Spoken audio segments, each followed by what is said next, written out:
Nagtanong si Leon kay Christy kung ano ang nangyari sa kanyang anak.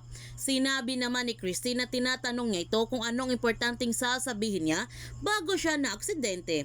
Paano ko yon ang nag-trigger sa kanya para makasature?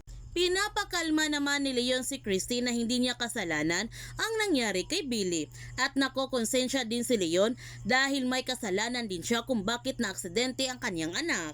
Nagdududa si Leslie na si Shira ang bumundol sa kanyang pamangkin kaya kinausap niya ito at sinabihan na huwag na silang maglokohan dito. Siya lamang ang nakaintindi sa kanya at tutulungan naman niya ito. Aminin na niya siya ba ang nakabangga kay Billy. Kaya umamin na nga si Shira kay Leslie na siya ang nakabangga kay Billy at pinagsisihan na niya ngayon ang kanyang ginawa kay Billy.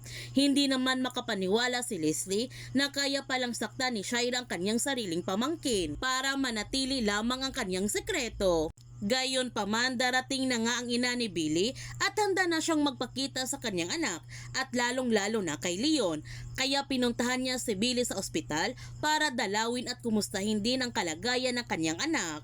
Siya kaya ang sisira sa kasal ni na Christy at Leon? Yan ang ating aabangan sa asawa ng asawa ko.